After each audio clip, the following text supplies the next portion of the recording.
तारीख था 14 अगस्त 1947, जब भारत लंबे समय तक अंग्रेजों के गुलाम रहने के बाद आजाद होने वाले थे। लोग बड़े खुश थे, उन्हें 200 साल के लंबे गुलामी के संघर्ष भरे जीवन के बाद आजादी मिलने वाली थी। लेकिन दूसरी तरफ अखंड भारत दो हिस्सों में बांटने वाले भी थे, जिसके लिए जगह जगह दंगों भी हो रहे थे। एक तरफ लोग में आजादी की खुशी था, तो दूसरी तरफ अखंड भारत दो हिस्सों बांटने का गम भी था। भारत का बंटवारा धर्म के नाम पर हुआ, लेकिन यदि असल में देखा जाए तो ये बांटवारा कांग्रेस और मुस्लिम लीग के बीच हुआ था। भारत के मुसलमानों को कभी भी अलग देश नहीं चाहिए था, वरना जब 1937 में कांग्रेस और मुस्लिम लीग के बीच चुनाव हुआ था तो मुस्लिम लीग को 10 में से 2 ही सीट मिले थे, और जब धर्म के नाम पर भारत का बंटवारा किया गया तो आधे से भी मुसलमान भारत में ही रहा। आज हम 14 अगस्त 1947 की उस काली रात के बारे में जानेंगे जब अखंड भारत को 2 हिस्सों में बांट दिया गया। रात के करीब 9 बज रहे थे। बिजली की गड़गड़ाहट के साथ दिल्ली की सड़कों पर जबरदस्त बारिश हो रही थी। अलग अलग जगह से आकर लोग रायसीना हिल्स पर इकट्ठे हो रहे थे। रात के करीब 10 बजे जवाहरलाल नेहरू, सरदार वल्लभ भाई पटेल और राजेंद्र प्रसाद और माउंटबैटन वॉयसराय हाउस पहुंचे। अब कुछ ही समय बचा था, भारत को आजाद होने में है।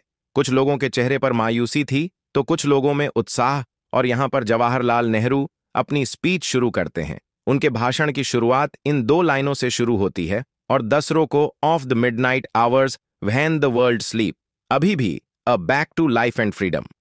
कुछ देर बाद वह घड़ी आ ही गई जब हमारे देश की आजादी का आरंभ हुआ था, जिसमें ग्राउंड पर खड़े लोग महात्मा गांधी के नाम के नारे लगाए जा रहे थे, और जो लोग अपने घरों में यह भाषण और सब कुछ रेडियो पर सुन रहे थे, उनकी भी खुशी का कोई ठिकाना नहीं था, क्योंकि उस समय भारत एक आजाद परिंदा हो गया था, जिसका हमने करीब 200 सालों से इंतजार किया था। 14 अगस्त 1947 में रात भर बारिश के बाद सुबह आसमान बिल्कुल साफ था।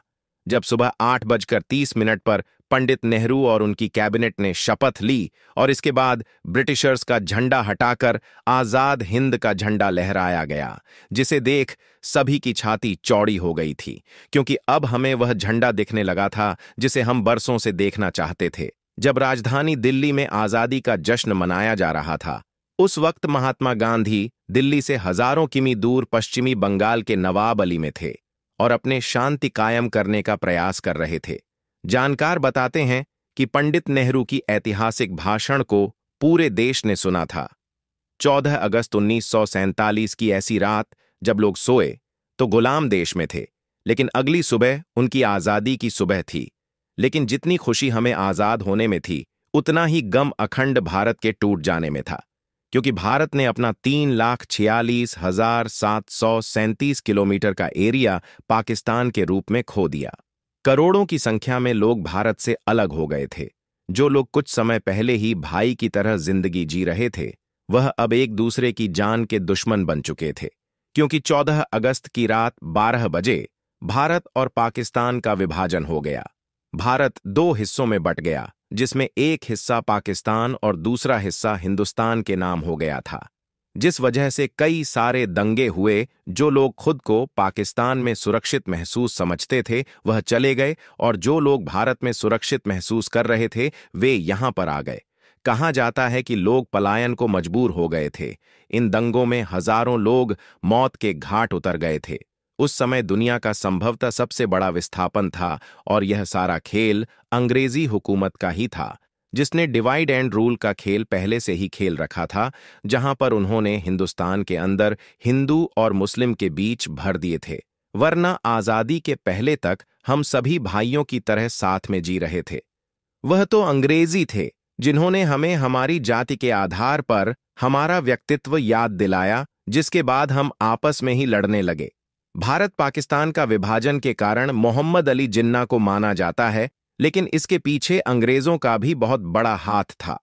अंग्रेज भी चाहते थे कि भारत पाकिस्तान में बांटा जाए, इसलिए हमेशा भारत के लोगों को हिंदू मुस्लिम के नाम पर लड़ते थे। एक तरफ बड़ी संख्या में हिंदुओं को रखा गया और दूसरी तरफ बड़ी संख्याओं में मुसलमानों को रखा गया, ताकि इनको आपस में लड़ाया जा सके और भारत का विभाजन हो सके। और जो अंग्रेज भारत से कीमती चीज लुट कर ले गए हैं, उनके बारे में बोलने वाला कोई ना हो। यह लोग आपस में हमेशा ही लड़ते रहे। भारत से सिर्फ पाकिस्तान को ही नहीं बनाया गया, बल्कि अफगानिस्तान वर्मा भी भारत का ही हिस्सा था। दोस्तों, इससे भी ज्यादा अफसोस की बात यह है कि ब्रिटिश ने हमारे साथ हर तरह के जुल्म कि ये यदि हम याद करें तो हमारी आंखों में आंसू आ जाते हैं। लेकिन फिर भी उन्हें बारातियों की तरह विदा किया गया। जहां 1500 ब्रिटिश सैनिकों की पहली टीम 17 अगस्त 1947 की दिन अपने देश लौटी, वहीं आखिर टीम उसके एक साल बाद 27 अगस्त 1948 के दिन निकली। और जब ब्रिटिश के आखिरी सैनिक की टोली हमारा देश छोड़कर जा रही थी, तो नए बैंड बाजे के साथ विदा किया गया और उसी दिन सभी ब्रिटिशर्स का नाम हमारे देश के नक्शे से निकल गया। दोस्तों, ये थी हमारी आज़ादी की पूरी कहानी। तो आज की इस वीडियो में बस इतना ही।